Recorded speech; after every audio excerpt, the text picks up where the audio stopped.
Kindly take your seats and settle down as we are about to begin the formal part. And as a mark of respect to our eminent panelists, please put your smartphones on silent mode. Thank you. Now I invite the dignitaries to come on the stage and take their seats. Dr. Shashi Tharoor, Ambassador Kanwal Sibal, General Deepak Kapoor, Ambassador Sharat Sabharwal, Ambassador TCA Raghavan, Professor Amitabh Mattu, and finally the editor of the book, Ambassador Surendra Kumar.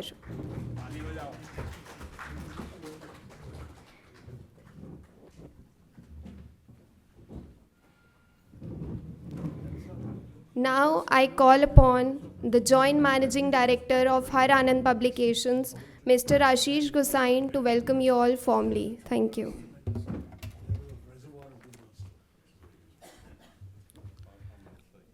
Good evening. A very warm welcome to you all on behalf of Har Anand Publication and the editor. Since independence, all the Indian Prime Ministers have tried in their own ways to have the best possible relation with Pakistan, but the results have never met their expectations, thanks to the mindset, attitude, and policies of those who have been running Pakistan. This book presents perspective of 14 distinguished individuals who have tried to analyze the vexed relationship between India-Pakistan and share their understanding of what is in store for this relationship in future. But before we listen to them, I would request my elder brother Ashok to greet the dignitaries on the dais with a bouquet of flowers each. First to Dr. Tharoor.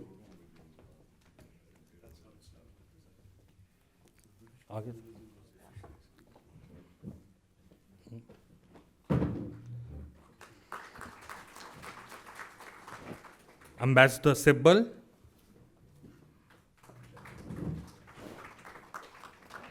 General Deepak Kapoor.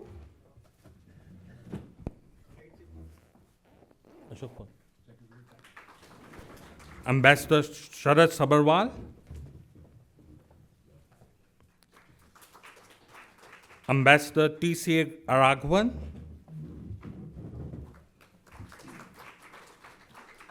Professor Amitabh Mattu.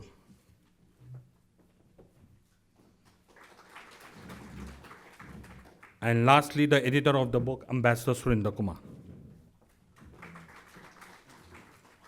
Now I invite editor of the book to take the proceedings further. Ambassador Surendra Kumar, please.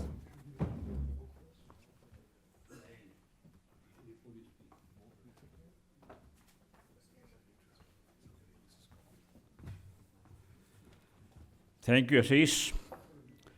Let me begin with Thanksgiving.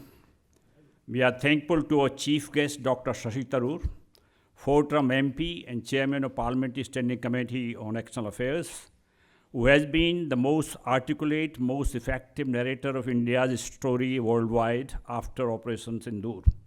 A big thank you, Shashi, for making it to this function. You deserve a Padma Bhushan for your vigorous, energetic endeavor in defense of India. I am also grateful to all the panelists. 3 of them are also contributors. Ambassador Kanwal Sibal, former Foreign Secretary and Ambassador to Turkey, France, Russia, and Chancellor of JNU, is arguably the most prolific commentator post-retirement. I have been seeing him recently on Checked View of India Today.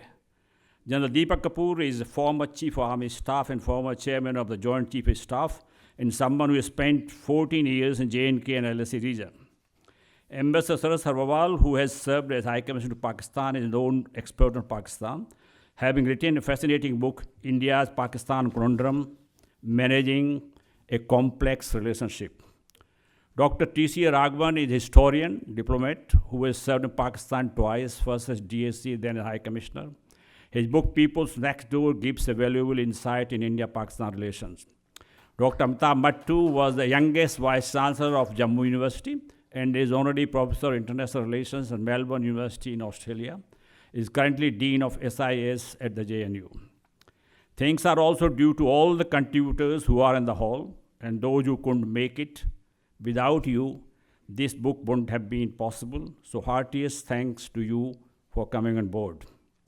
Before going any further, may I request you all to put your hands together to give a huge round of applause to Ambassador Maharaj Kasargotra, the senior-most ambassador of India. I would request Mr. Gosain to present a bouquet of flowers to Ambassador Gotra.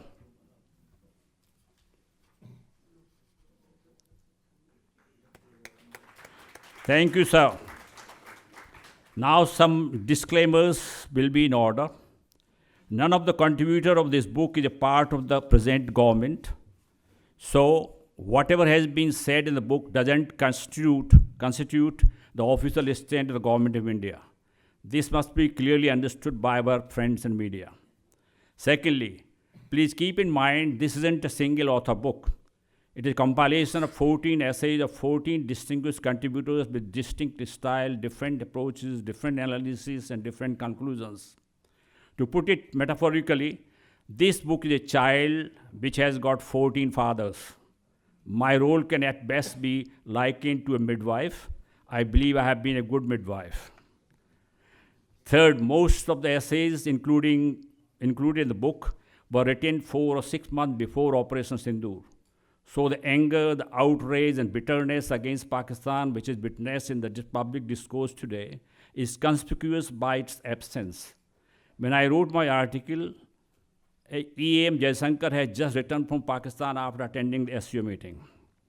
As you might have noticed, the book asks 2 questions on its cover. You don't have to be a rocket scientist to know the answer of the first one. It is very poor, perhaps the worst ever. As for the second question, whether India and Pakistan can ever be good neighbors, many veteran diplomats told me that the realistic answer is no chance. But being a die-hard optimist, I can't agree with the naysayers wholly, in spite of the current state of virtual collapse of the nations. I fully agree with Ambassador Rasgotra that India, Pakistan cannot remain hostile to each other in perpetuity. Things don't remain the same forever. Remember the public mood about China in June 2020 when PLA soldiers breached the peace and tranquility on the border over 40 years. They entered and killed unarmed Indian soldiers in most barbaric fashion. And today, the Chinese foreign minister is visiting India after a visit to China by Indian Defense Minister, Indian Economic Minister, NSA, and the foreign minister might have met Prime Minister Modi most likely today.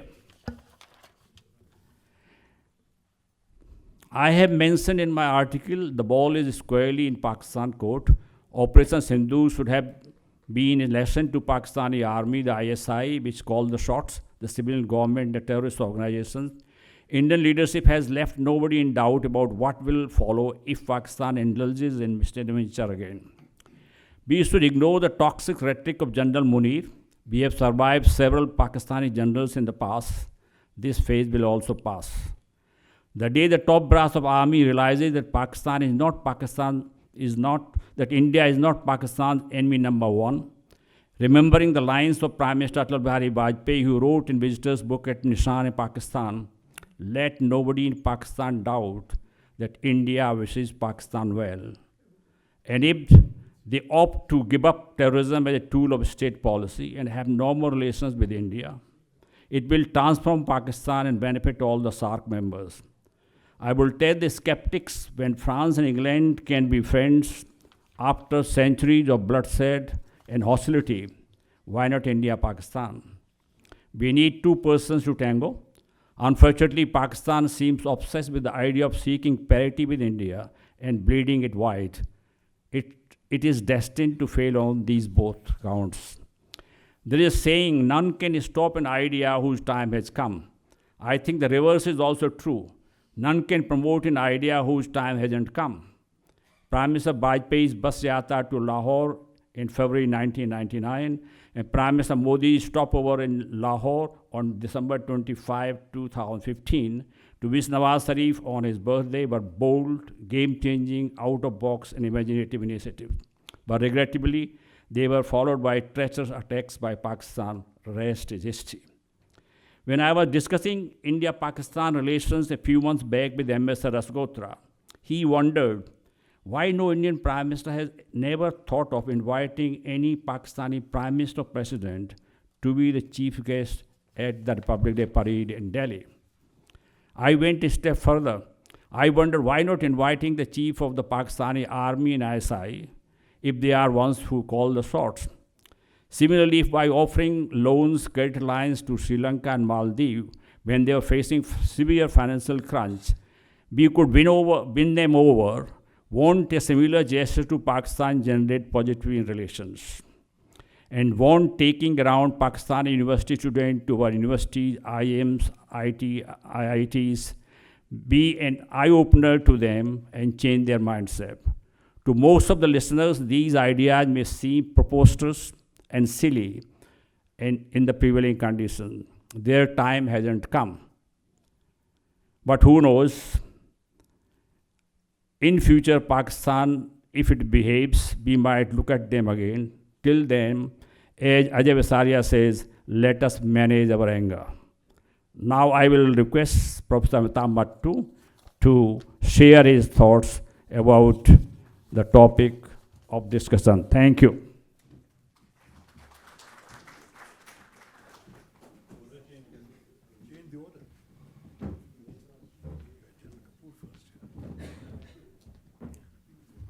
Ambassador Surinder Kumar just changed the order. So the Venerable Maharaj Kishan Rasgotra Sahab, not just the greatest of all time diplomats, but also perhaps the greatest of all thought leaders on foreign policy, and from whom I personally have gained so much over the years by his wisdom, sagely wisdom, far-sightedness and statesmanship. Thank you, sir, for your presence. The Honorable Dr. Shashi Tharoor, the Chairman of the Standing Committee of External Affairs of the Indian Parliament, Ambassador Surinder Kumar, distinguished fellow panelists, the distinguished audience, including the dynamic duo of the publishers whose father was a dear friend of mine. We gather today, as you heard, for the release of this fantastic book, Whether India-Pakistan Relations, Can They Be Good Neighbors? This is not a book of a single voice, as Ambassador Surinder Kumar pointed out, but it's a chorus of 14 readable essays, including by Rasgotra Sahabs. It brings together other essays from diplomats and generals, scholars and practitioners, some of whom are here, Dr. Manoj Joshi, Ambassador Sinha, to name just a couple of them. Poets of policy, hard-headed realists, and some perhaps a little different from the others.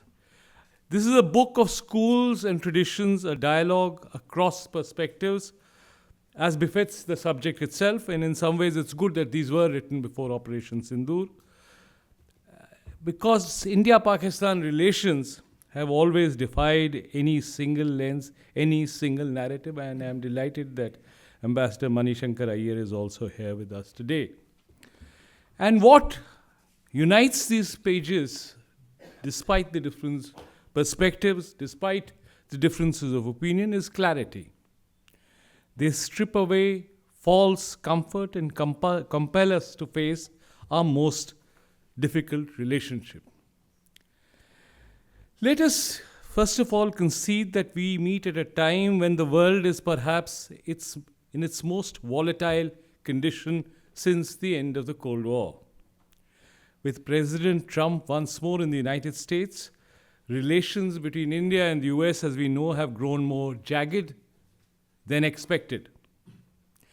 Meanwhile, Pakistan has ascended again to a Cold War perch, offering rare earths, flirting with crypto promises, and dangling strategic axes. And in this churn, to be candid, we find ourselves with no fully dependable ally amongst the great powers.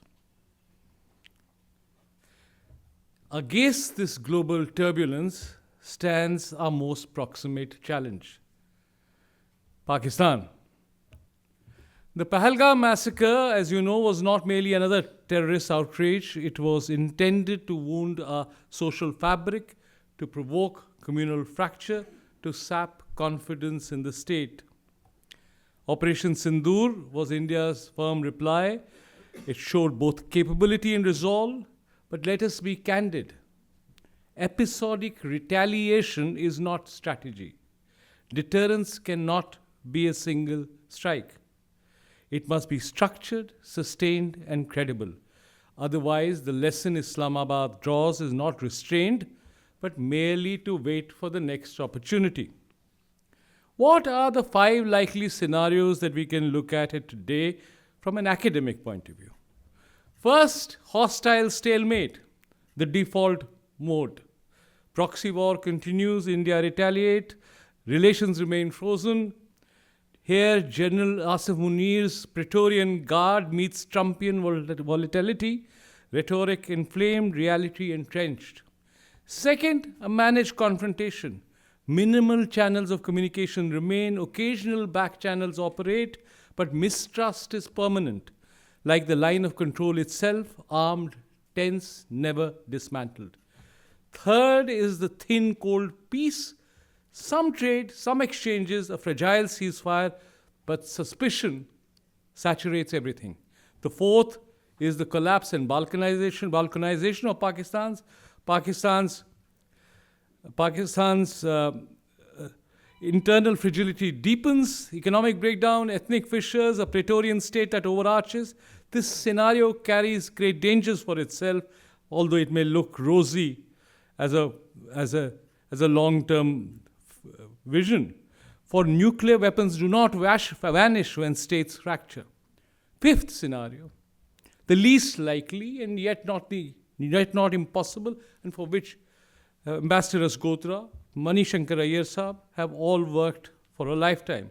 A breakthrough moment where political will, civil society, and external alignments converge to force a genuine reset. It has happened in history, but it cannot be conjured by hope alone. As Ambassador Rasgotra writes in the final page of his essay, or the final words of his essay, and the value of dialogue. Even in the bleakest of times, talking matters. I remember chairing the track 2 dialogue called Chow Prior Dialogue, which sustained at least fragments of rationality when governments had turned away. As the poet Faiz Ahmad Faiz reminded us, and perhaps many in this audience can recite him better than I can do, हम परवरिश लौह कलम करते रहेंगे जो दिल पे गुजरती है रकम करते रहेंगे. We continue to nurture the pen and the tablet, inscribing what the heart endures. Finally, 5 hard-headed recommendations from this landscape which I painted before you. Let me give you some 5 recommendations, which flow from the book, but also move out of the book's recommendations to take into account the current state of bilateral relations. 1, institutionalized deterrence. Retaliation cannot be ad hoc. It must be doctrine, credible in word and deed. 2nd, strengthen internal resilience. India's external strength rests on internal cohesion, especially in Jammu and Kashmir, where sustained peace must continue to be built. 3rd, deploy track 2 as strategy, not sentiment. Track 2s are not nostalgia. They're safety valves and should be used deliberately to prevent total rupture. 4th, reframe the regional chessboard. Do not allow Pakistan to hold South Asia hostage. Embed the region decisively in networks of trade, connectivity, and partnerships beyond the subcontinent. Finally, balance resolve with restraint. Never ever yield to terror or nuclear blackmail, but never allow India to be painted as the obstacle of peace. Inder Kumar Gujral, seen as a great nostalgic figure in India-Pakistan relations, used to recall, and Ambassador S.D. Muni, a friend of Gujral Saab, will recall that when Prime Minister Gujral had returned from the SAARC summit in Male, He told us about Prime Minister Nawaz Sharif's candor. I know you cannot give me Kashmir, I know I cannot take it from you, but let's keep speaking. मैं जानता हूँ गुजराल साहब तुसी मैनू कश्मीर दे नहीं सकते और मैं ले नहीं सकता. But let's keep speaking. गुफ्तगू बंद ना हो. That was a different time, a time when there was a civility in Pakistan's relations with India. Today the air is darker, but across the region there remains a yearning. And for that reason, we must continue to try and build peace. As the Mahabharata teaches us, peace is the highest dharma, but peace without vigilance is folly. Our charge then is to hold them together, resolve and restraint, realism and hope. Thank you very much, sir. Now may I request General Deepak Kapoor, who is also contributed a book. You can speak from here or from the podium as you wish.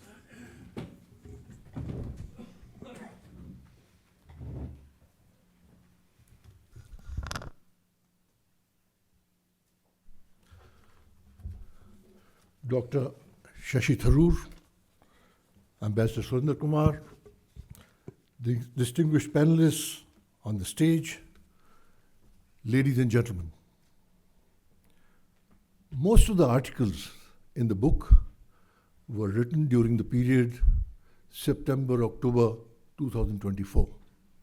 And we are now into August 2025. So there's a gap between the writing of the articles and now. And in this period, we've had Op Sindoor, as you're all aware, which has caused further inroads into the so-called subject as well as Indo-Pakistan relations. So let me first fill up a few details about Op Sindoor and what I'll just touch upon the milestones that happened, and from there on take off as far as the topic of the book is concerned. So Pahalgam happened, aided, supported, and almost executed by Pakistan. India responded with the suspension of the Indus Water Treaty and Op Sindoor. The launch of Op Sindoor by India, targeting terrorist camps close to the line of control, as well as deeper into places like Muridke and Bahawalpur, caused damage to a great extent. In addition to that, the Indian Air Force chief pointed out just a few days back that on ground they destroyed 5 F-16 aircraft, as well as one large airborne early warning and control aircraft, besides causing tremendous amount of damage to the other infrastructure around. In retaliation, what the Pakistanis did was damage to the minimal, which has been alluded to at separate levels, but not exactly specified. And if I may add, most Pakistani actions were supported, supplied with intelligence, weaponry, and diplomacy, clandestinely and covertly by China. Finally, on the 10th of May, the Pak DGMO spoke to the Indian Army DGMO to request for a ceasefire, which was accepted, and notwithstanding the fact that Op Sindoor, as per Indian government's directions, continues thereafter. President Trump claimed that he has been able to avert an Indo-Pak war between two nuclear nations thanks to his efforts, a claim which he has repeated plenty of times. At the last count, it had crossed 30 times. But having said that, the Pakistani army chief promoted himself to field marshal and paid 2 visits to the United States in the last couple of months to gather up accolades and have lunch with President Trump.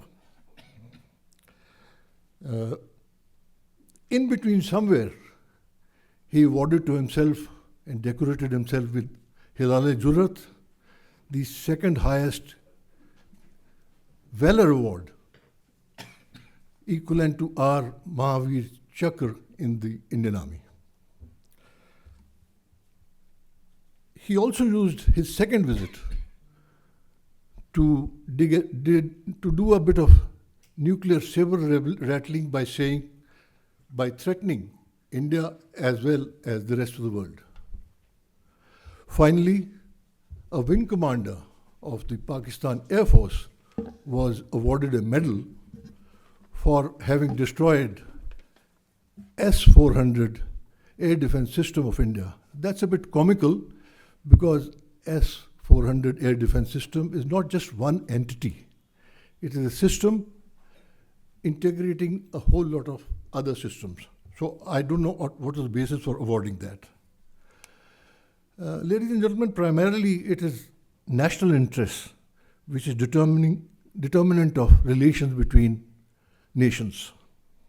And so it would be between India and Pakistan. Any relationship of an improvement in relations will have to be built up on mutual trust, an acceptance of status quo by Pakistan, stoppage of the ongoing war in the state of Jammu and Kashmir, and cutting down the rhetoric and acrimony by both countries at the international levels. Does this time gap of 8-9 months since the articles in the book were written and today make any difference?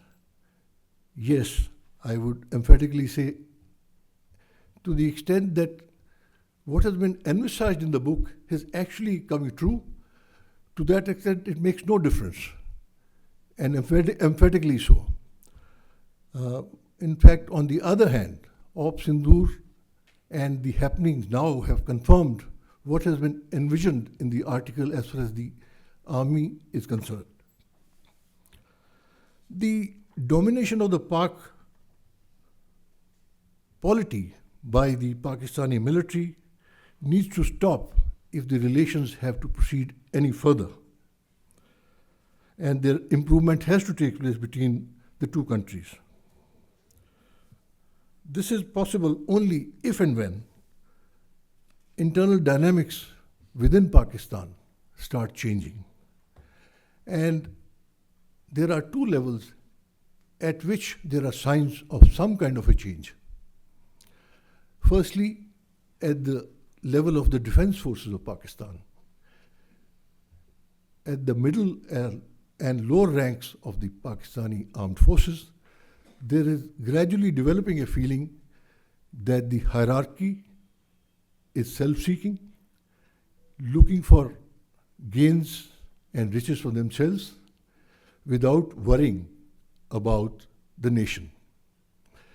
It has shown in a few attacks which happened last year and year before last at various specific defensive installations at places like Behram, especially where nuclear weapons are supposed to be stored.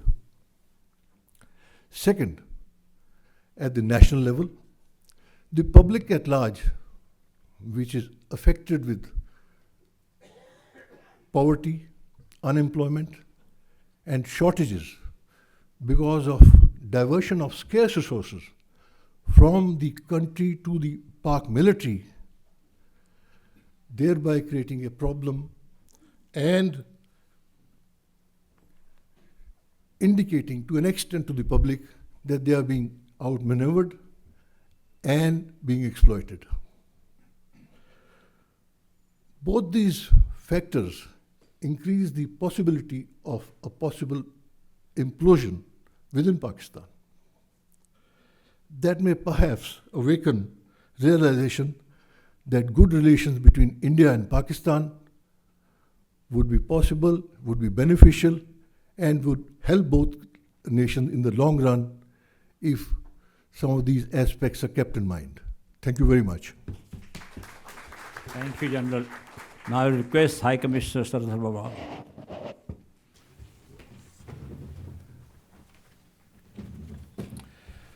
Respected Rasgotra Sahab, Dr. Tharoor, fellow panelists, I would like to begin by thanking Ambassador Surendra Kumar for giving me an opportunity to write for this book. I'll be very brief and make a few points instead of going into any long discussion. Now, the situation has evolved significantly from the time we wrote chapters for this book. That was about a year ago, as was pointed out earlier. There was a brutal terror attack at Pahalgam, followed by Operation Sindoor, a brilliant tactical success. And now we have a new normal announced by the Prime Minister in May. But what has not changed is my conclusion at the end of the chapter that I wrote almost a year ago, and where I said, and I quote, barring a surprise, the horizon of the relationship remains somber, unquote. In fact, if anything, it has become, the horizon has become even more somber today. There is a surreal feeling of triumph in Pakistan post Operation Sindoor. Hardliner Asim Munir has consolidated his position further, and the current situation between the two countries is anything but stable.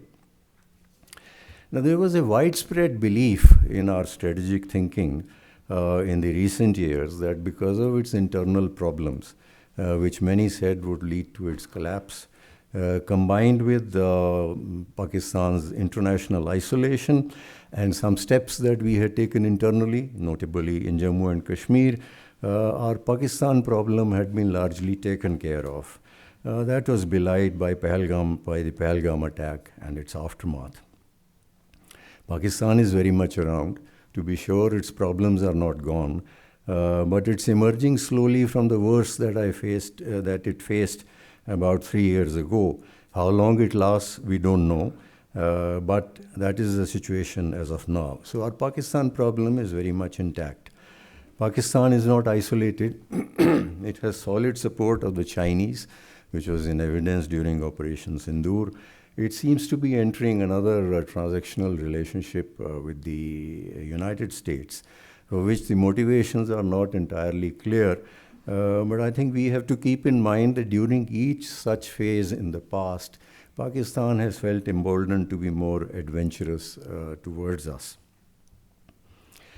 Now, as far as answering the question that Ambassador Surendra Kumar had raised, I have discussed this in the chapter that I wrote, and I believe that because of the factors and constraints that I mentioned there, I do not think that it is possible to normalize the relationship between these two countries in the foreseeable future. The best we can try and do is manage it better.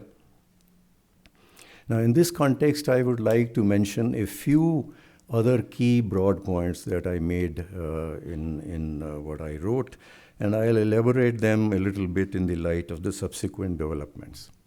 Some years ago, we renounced the role of diplomacy in this relationship on the ground that it had failed to change the adversarial posture of the Pakistani state towards us, A. B, that it had failed to end cross-border terrorism. We consequently came to depend entirely on a security-centric approach characterized by deterrence and coercion. Now, it is clear that even this approach has failed to achieve those twin aims that I just mentioned. But for want of an alternative, we depend upon it, and this is still the mainstay of our policy. Now, to be sure, robust deterrence and coercion are essential in the case of a difficult neighbor such as Pakistan. Though I believe that the competitive muscularity that we see in our discourse from time to time is highly avoidable. However, I would also like to add here I would also like to add a word of caution. The international community, the world has given up hyphenation of India-Pakistan relations. But it's the salience of Pakistan in our political and strategic discourse that risks bringing it back, and I think that needs to be avoided. Also, coercion, coming to coercion, ideally coercion should be a means to an end, with its impact leading at some point to the adversary coming down to a more reasonable position. Now that has not happened in the case of Pakistan, and it seems that we are embarked on an endless long road of coercion. And let me state here that coercion as an end in itself is prone to greater volatility. The current atmosphere perhaps is not ideal for diplomacy so soon after Pahalgam and when Operation Sindoor is still on. But I believe that someday diplomacy will have to come into play alongside deterrence to enable us to manage this relationship better at a lower level of volatility. I think that's should happen someday. Finally, if the two countries, and that's a big if the two countries engage seriously at some stage to mend the relationship, I have suggested a possible template that could be employed in that case. Those who are interested in what I have written there, you can see it in the book. I think with these points, I'll stop here. Thank you. Thank you. Thank you. Now, Dr. Raghavan.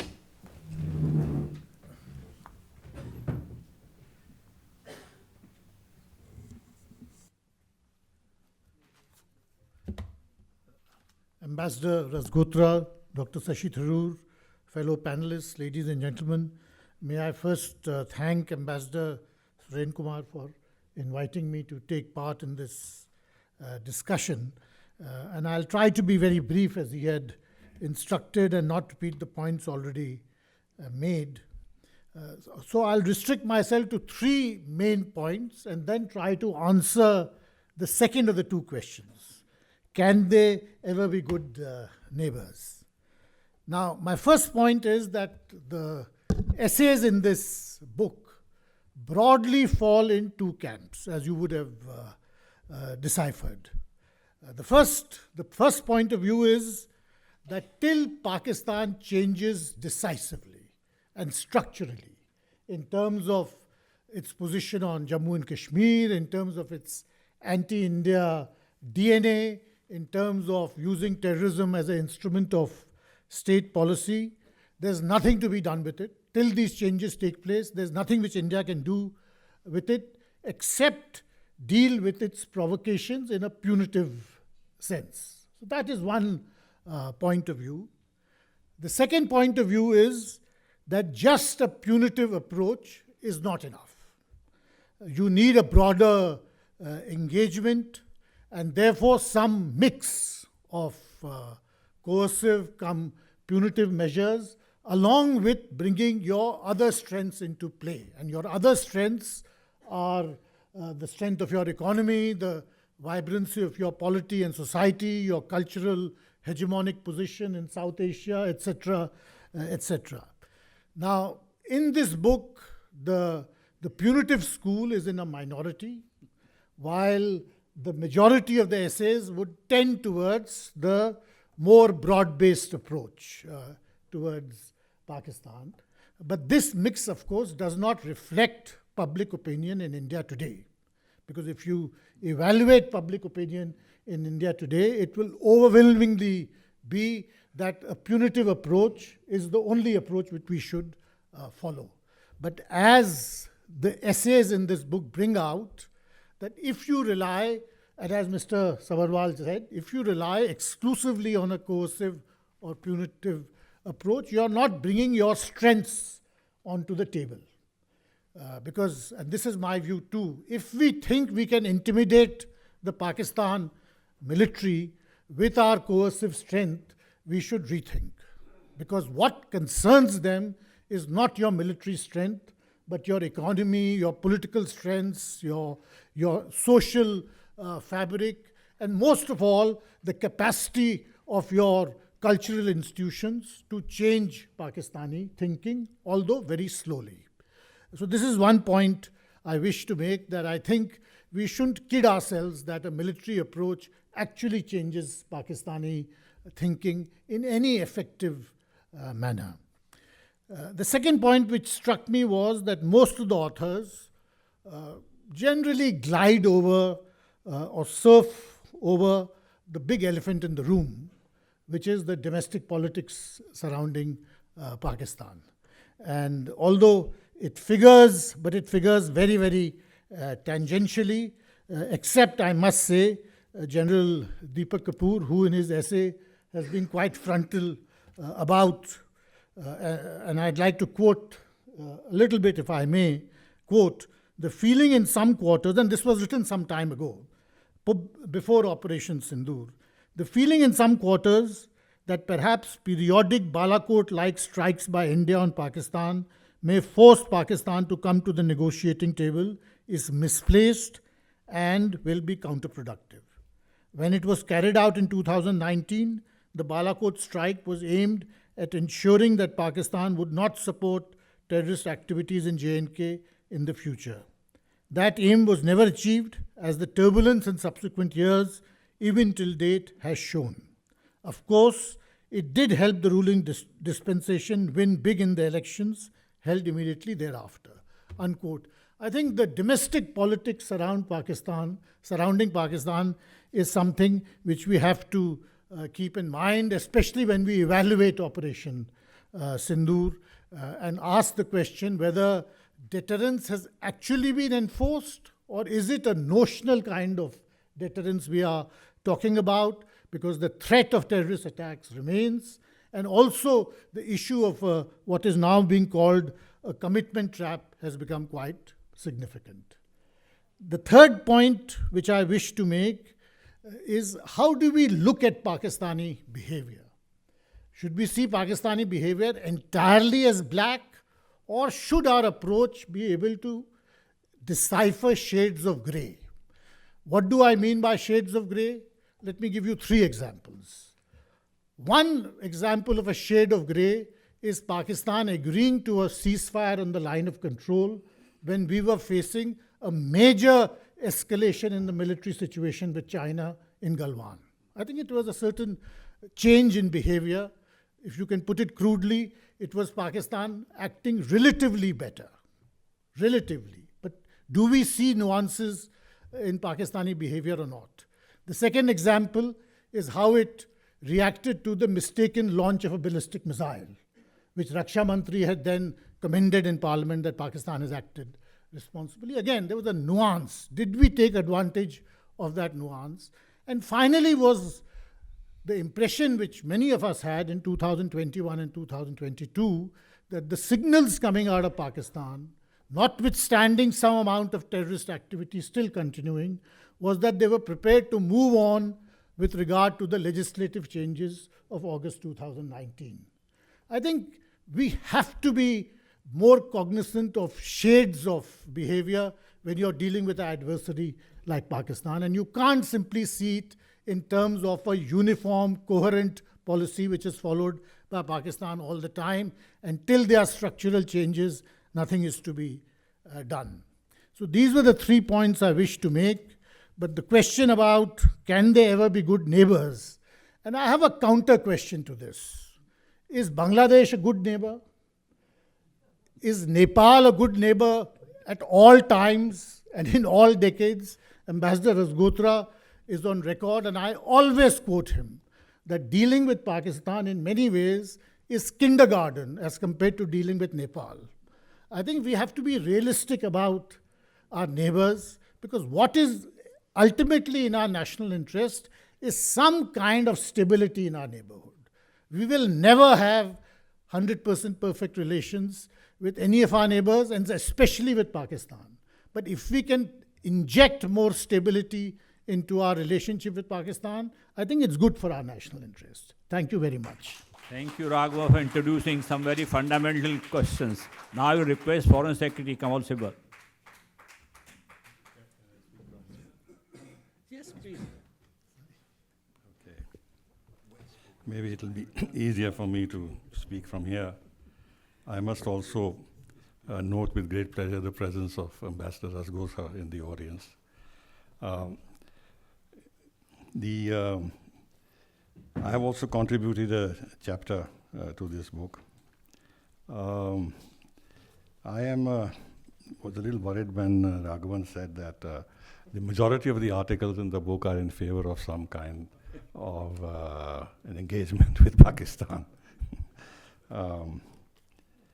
I don't know why we are so obsessed with good relations with Pakistan. Why is it that critical to us, to our growth, to our future, to our rise? We've gone with all these years we've had extremely difficult ties with Pakistan.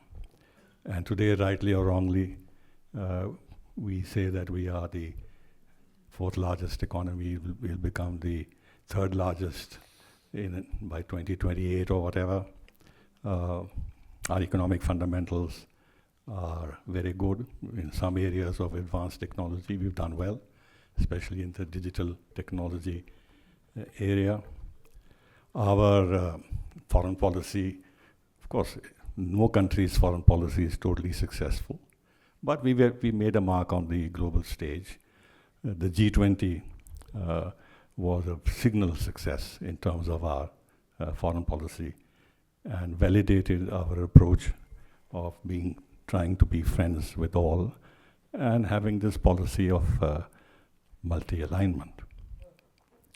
So I asked myself, what is it that actually we have paid as cost in terms of our difficult relations with Pakistan for the last 75 years or whatever? Yes, theoretically, if we had better relations with them, as well as with our neighbors, that would have been helpful. But it is not entirely in our hands to have good relations with Pakistan. Now, there is a call here for engaging Pakistan, but I have not heard any serious call on the Pakistani side to engage with India. Now, if they wanted to engage with India, there are many ways in which they could have done that. And the first thing was, and they know that we are deeply concerned about this, is to give up using terror as an instrument of state policy. They haven't done that. They strut on the international stage and clobber us on the Kashmir issue in extremely abusive terms, like Imran Khan has been doing, like Shehbaz Sharif does. You see the rhetoric on Kashmir Day, what they say. Even now, they have not given up using the OIC to traduce us internationally. They have not learned any lesson from the changes that are taking place in the Gulf, where countries like Saudi Arabia, which were the fount of Wahhabism and actually are guilty of spreading the jihad all over the world, have changed course dramatically. They want to modernize themselves, focus on the economic development. They are, in fact, under the radar also dealing with Israel. And look at UAE, the manner in which they have completely changed their outlook on how, as an Islamic country, it should govern itself. But has Pakistan learned any lesson from it? Not at all. Not at all. And look at the failures of its foreign policy. Forget their problems with us. They are the ones who propelled Taliban to power in Kabul with the eventually the Americans did that too. And what is the state of relations today with the Taliban? They're terrible. They've not been able to manage that relationship. Look at what the TTP is doing from Afghan soil against Pakistan. So I don't know in what way we should feel guilty in any way that we've not handled Pakistan well. Pakistan doesn't want to be handled well, frankly. There's nothing much that we can do. We've tried everything. Look, even after, in the middle 90s, we started the composite dialogue. And it didn't succeed because there were intervening terror attacks. I joined Ambassador Rasgotra in this Nimirana dialogue for some years, but nothing happened because on their side, total denial that we're not involved in terrorism, and the same discourse that we are ourselves victims of terrorism, and then how can we promote terrorism in your country, and this and that. In terms of youth and everything else, reaching out to them, I don't see anything that is coming out from Pakistan which would give us the impression that there is a movement within the youth of Pakistan to look at India with a fresh view and bring some pressure from below to try and reach out to India. On the contrary, you have this fellow, this Hindu baiting, India baiting mullah, field marshal of Pakistan. You should look at the kind of speeches he makes. And he has now become the effective power in Pakistan. Now we have, of course, additional problems. We've always had the China problem with regard to Pakistan. Now we have a US problem with regard to Pakistan, because Trump, for whatever reasons, is reaching out to Pakistan, is bolstering Pakistan, and giving more encouragement indirectly or indirectly by offering mediation and all that to chaps like Munir, who then threaten to use nuclear weapons against us on US soil. And the US says nothing. And when their State Department spokesperson is asked as to what their reaction is, they say, well, we'll direct you to the government of Pakistan. So we have a problem, there is no doubt about that, but that is not it's not easy for us to solve this problem. Now, a few other points. Insofar as SAARC is concerned, it is very often said that other regional organizations, they have X percentage of trade amongst themselves, but within SAARC we have the lowest intra-SAARC trade. But why is that so? Because Pakistan doesn't want to trade with us. They don't want to trade with us. So what do? How do you then build SAARC as a regional trade organization when actually after India, the biggest power in South Asia is not interested in having any trade relationship with you? Even on terrorism, they've committed themselves within SAARC to combat terrorism, but they are the ones who are past masters in using terrorism as an instrument of state policy, not only against India, but look at the way they sheltered Osama bin Laden for so many years. The other point is that somebody mentioned that we should talk to the armed forces of Pakistan. Look, Pakistan has had army generals who were heads of state. They had policy in their hands. They could do what they wanted, whether it was Zia-ul-Haq or Ayub Khan or Yahya Khan or Musharraf and this and that. Why is it that we didn't succeed? Why is it that we didn't succeed? So how is it that, and can you think of talking to Mr. Munir and reaching some kind of a via media with him with regard to what the future should hold in terms of our bilateral? See, the problem is that, and that we know, it's nothing new at all.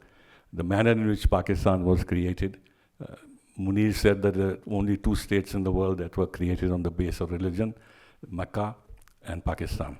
Now, if it is the mindset of the people who are governing Pakistan, then in addition to all the other problems that nations have between themselves of security, economics, this and that, religion is a terrible, terrible factor, an extremely negative factor in Pakistan's outlook towards India. And how do you deal with that?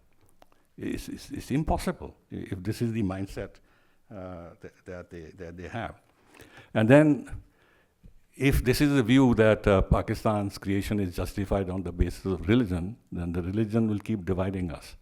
And therefore, they cannot have normal relations with us, real normal relations with us, because then that will begin to question the logic of the creation of Pakistan. Apart from the fact that the army will not be able to, grab most of the resources of Pakistan, etc., etc. But the logic of the creation of Pakistan would be challenged within the country, and that's the big problem that they have.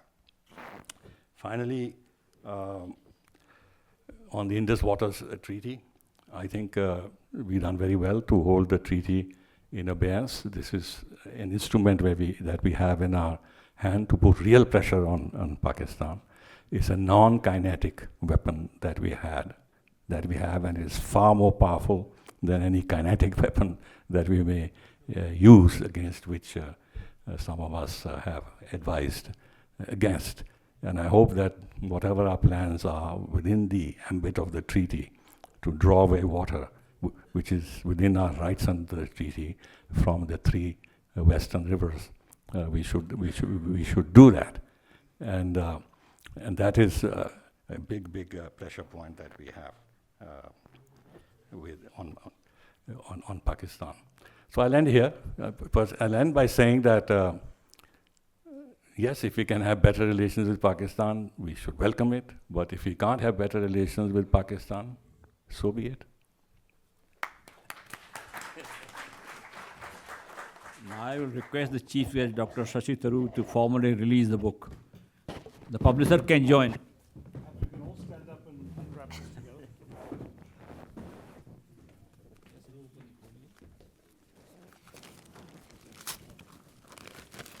Are you being kind not to inflict the Scotch tape on us?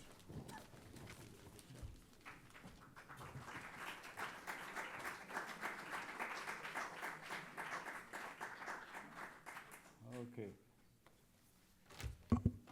Now, Shashi, the floor is all yours. You have listened to all the speakers.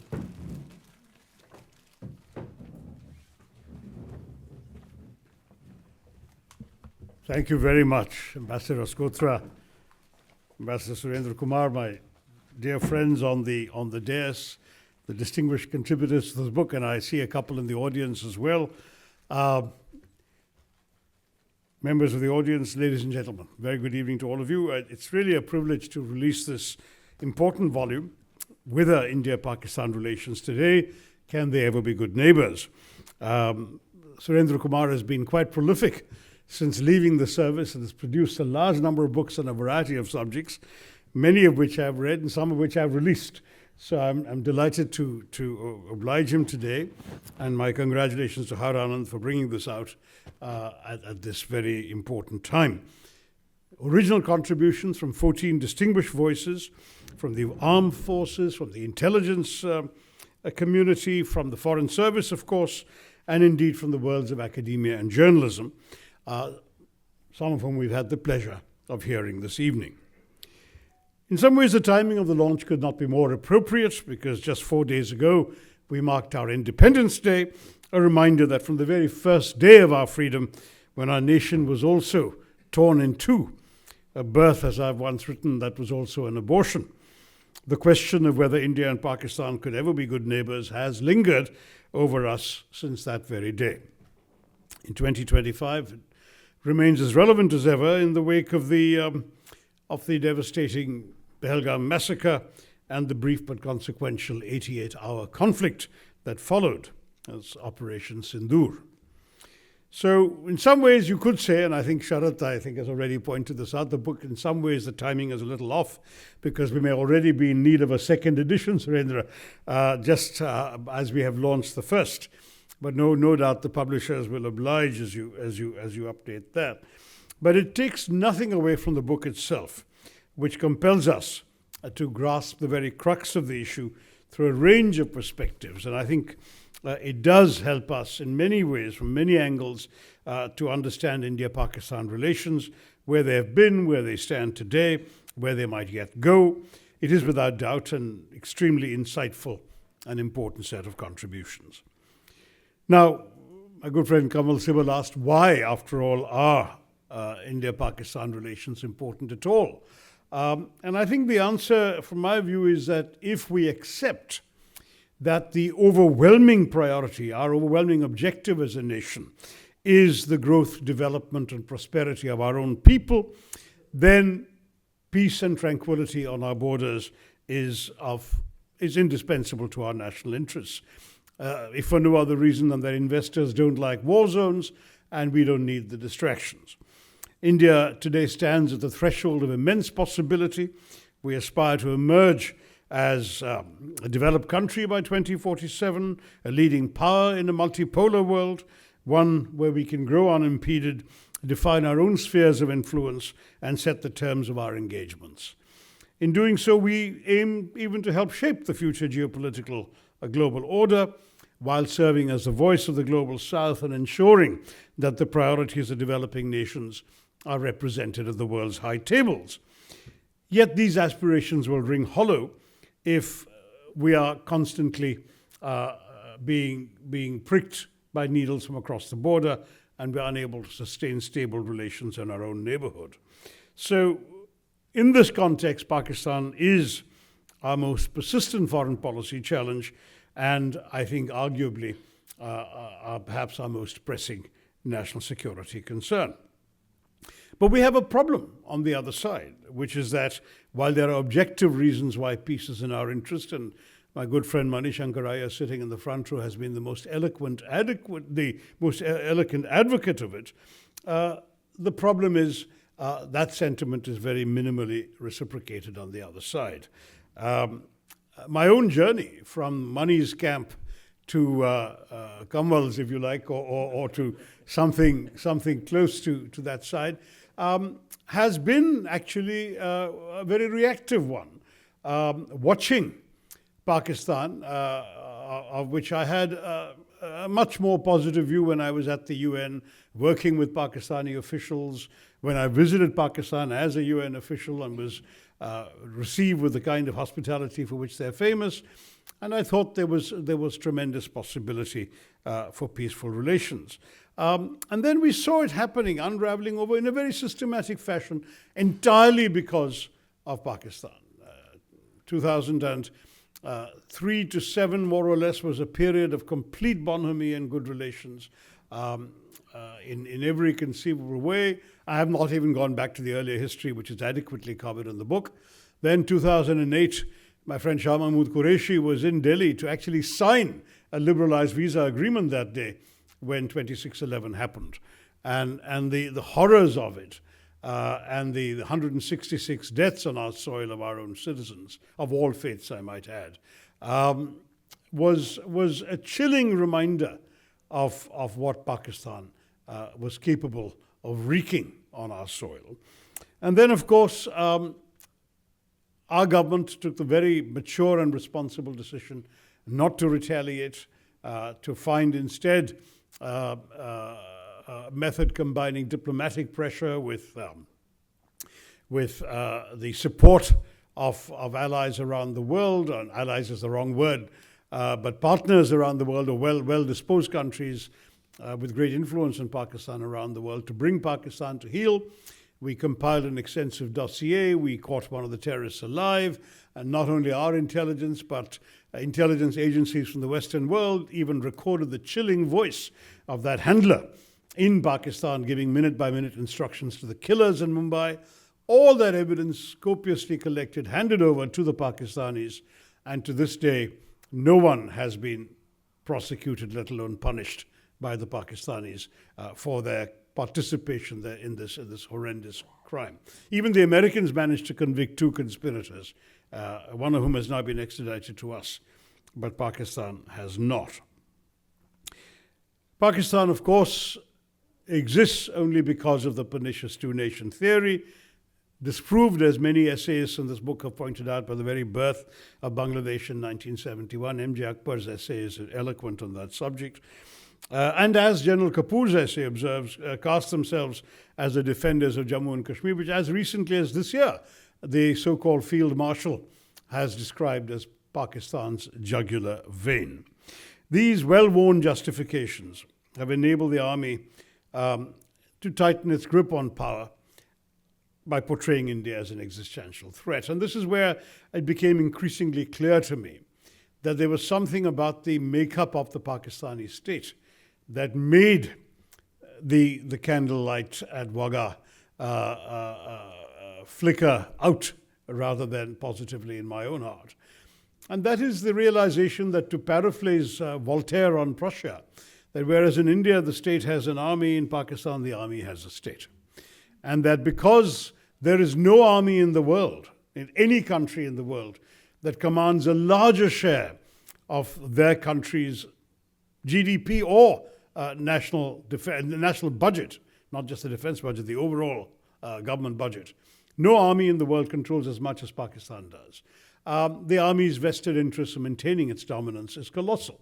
As has been pointed out in Aisha Siddiqa's famous book, you don't join the army in Pakistan to defend the country, you join the army in Pakistan to run the country. And you're there even after retirement in a wide variety of businesses, import, export, petrol stations, real estate, you name it, universities, think tanks, academic institutions.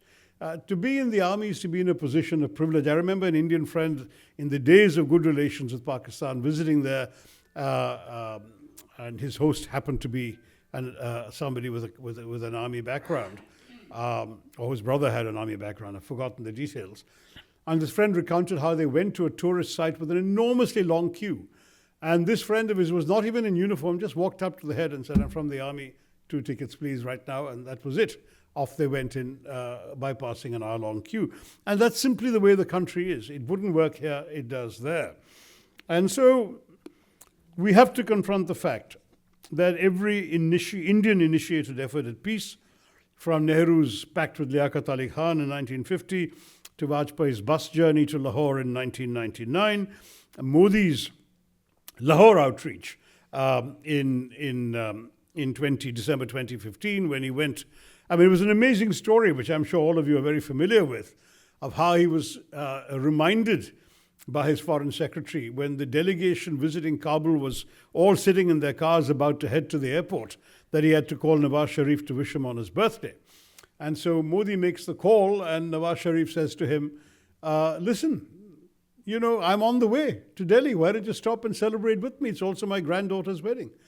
And Modi, in an impulsive moment, says yes, at a time, as I think D.C. Raghavan knows well, that the High Commissioner in Islamabad didn't even have time to get to the airport to receive his Prime Minister.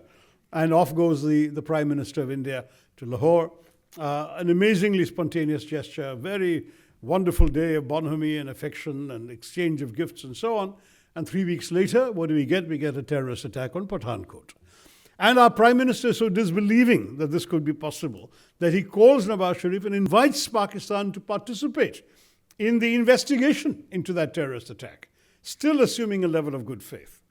And to the horror of the Indian intelligence community, the Pakistan intelligence sends people to look at the Indian airbase firsthand, and then they go back to Pakistan and announce, "So the Indians did it to themselves."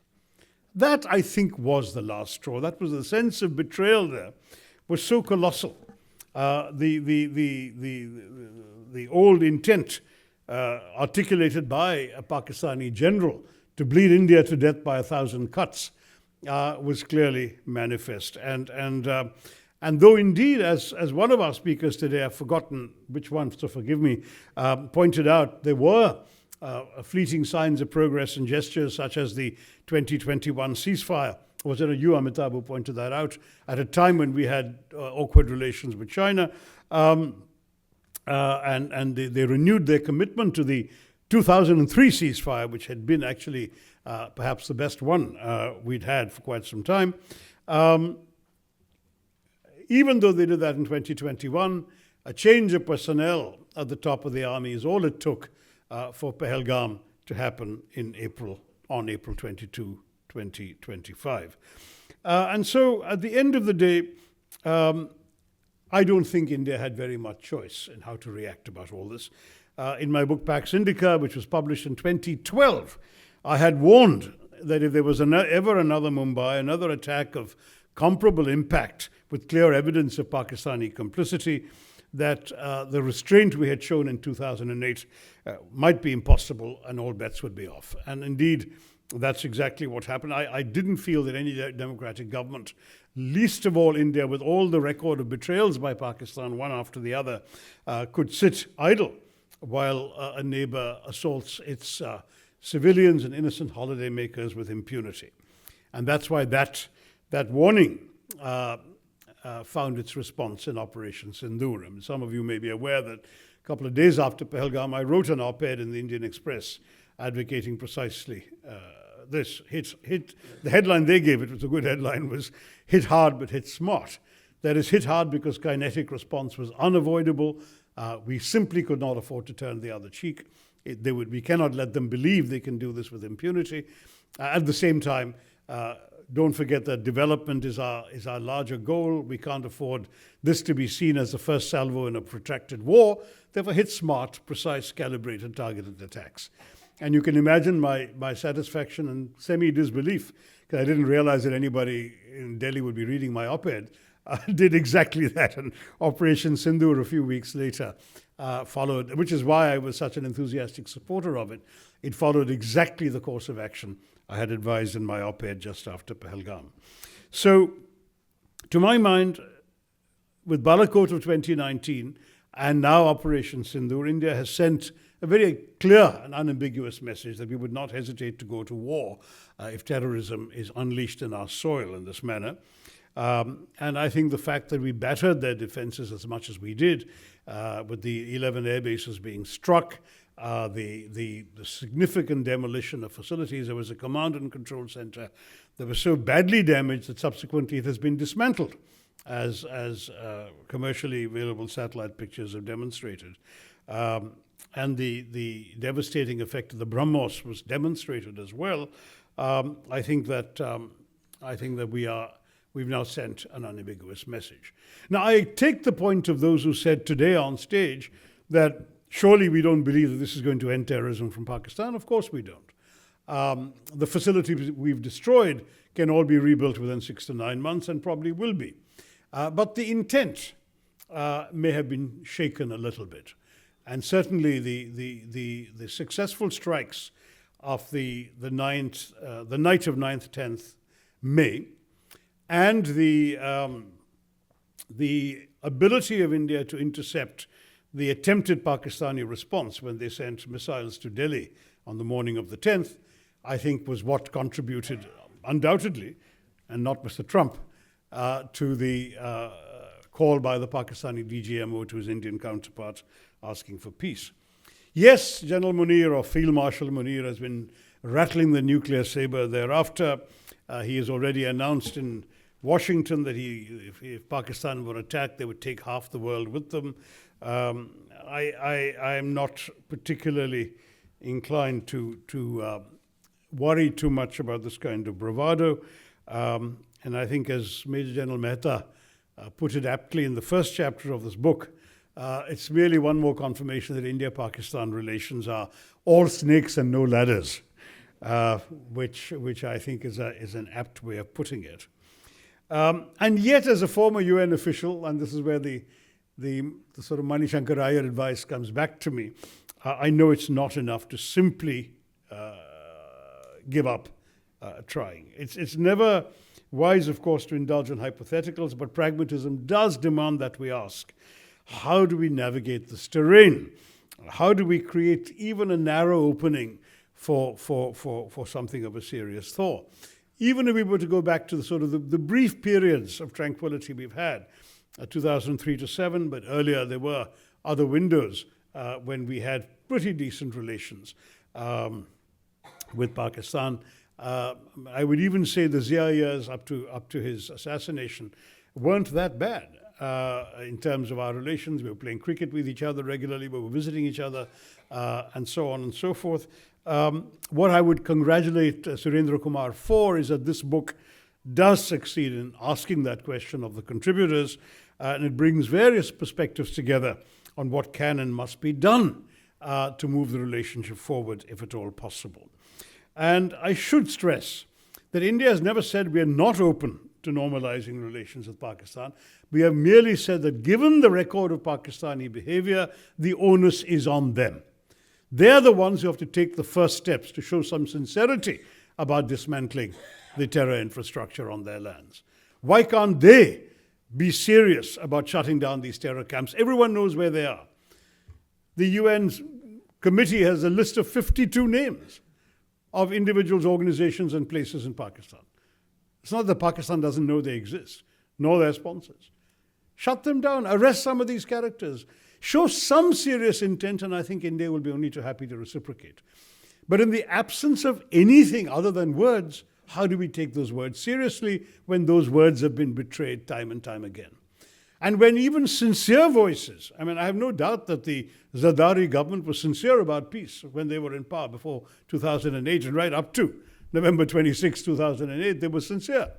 But the fact is, they are then either unable or unwilling to prevent the malign men who may order these terrorists to come from getting away with it. So unless some gestures are made from there, I have to say that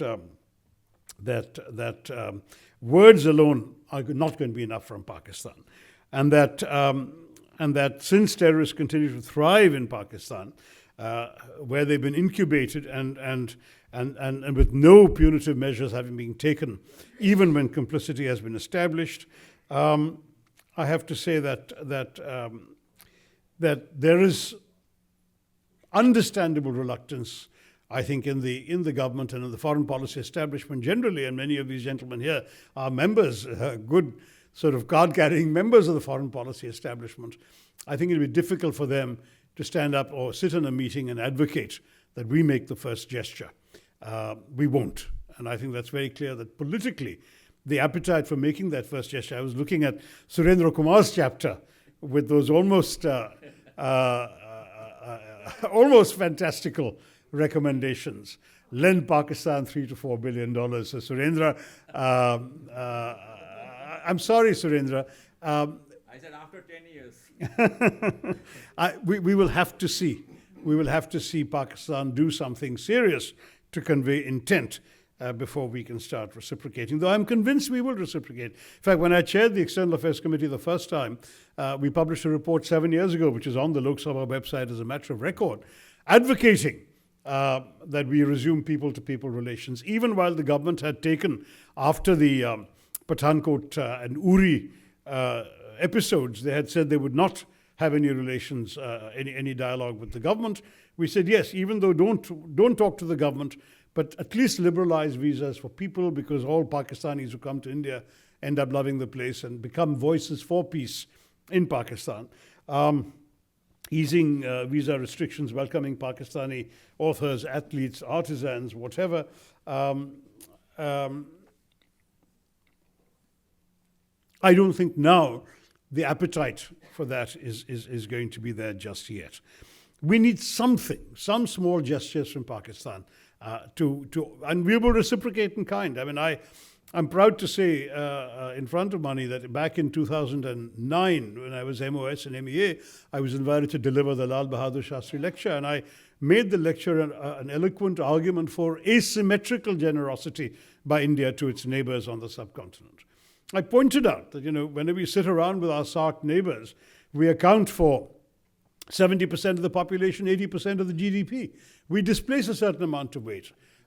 We should not be surprised by the resentment of our smaller neighbors. I was often reminded of the wonderful line by the president of Mexico in 1910, Porfirio Diaz, who said, "My poor Mexico, so far from God and so close to the United States." I mean, I think it's very similar feelings must be there amongst many of our neighbors about us, that they are too close to this huge behemoth around them. And therefore, I argued the case that we should, and I found a quotation from Guru Nanak to bolster my argument, that we should be asymmetrical in our gesture. And I'm convinced that if Pakistan shows any serious intent, we will be we will be more than equally generous in our response. But for any of the contributors to this volume to expect India now to make the first gesture is completely living in La La Land. It's not going to happen. And certainly with the present regime, with with Field Marshal, I keep forgetting his promotion, Munir, and the language he has used, the extraordinary bigotry, can you imagine, of addressing a Pakistani diaspora audience and advancing the proposition that Muslims cannot live in a non-Muslim majority country? I mean, it boggles the mind. I mean, did he have no sense of irony as to who he was talking to and where? These are Pakistanis living in America. And he says Muslims cannot live in a non-Muslim majority country. This fellow, as long as he is ruling the roost in Pakistan, I have very, very few expectations of any serious gesture from Pakistan. So there are all these other things that have been suggested in various parts of the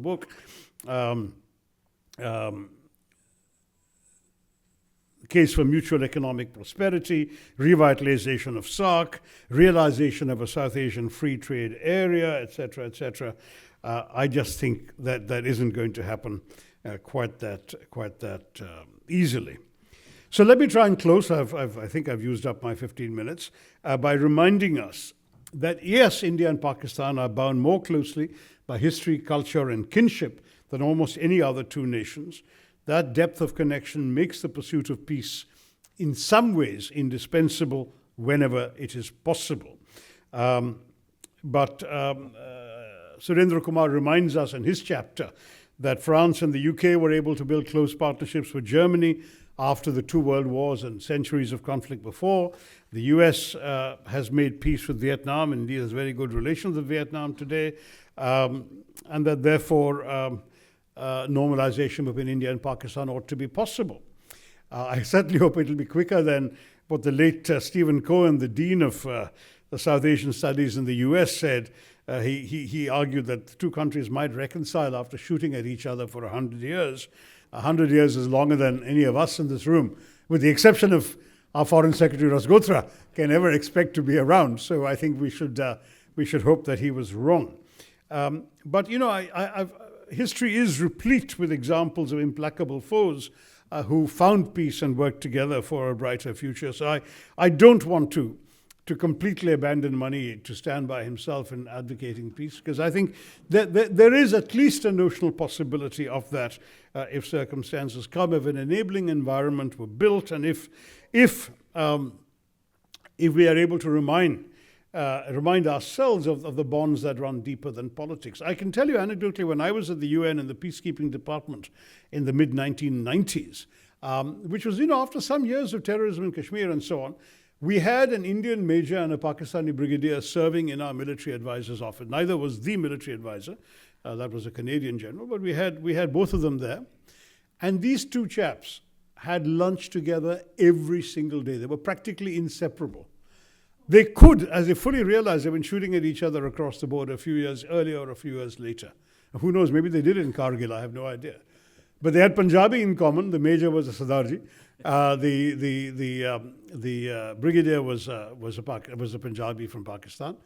And they had all the other bonds of taste for cuisine, of language, of culture, of music, etc., that made it so easy for them to maintain that relationship.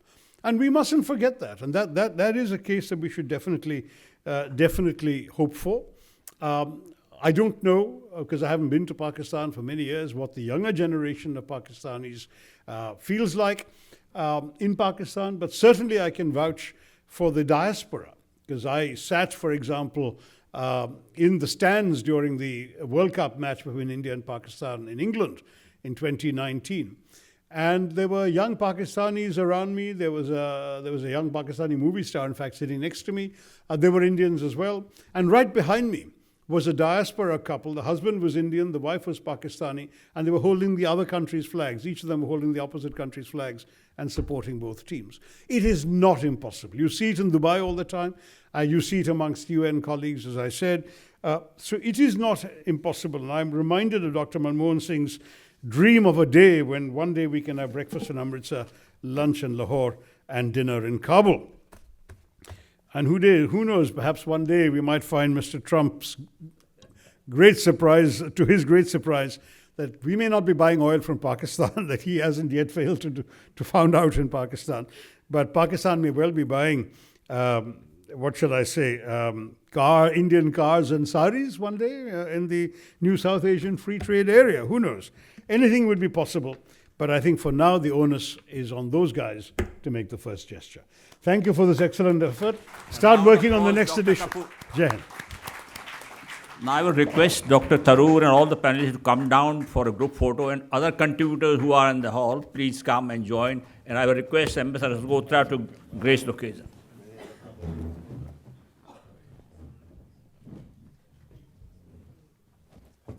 Gracefully late for dinner, really. I know, just one photo.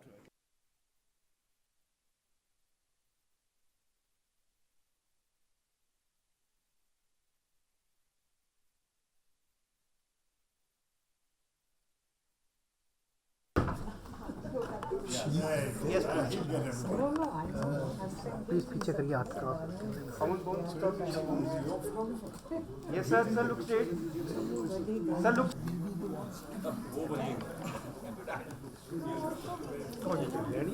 On the one hand, on the other hand, good.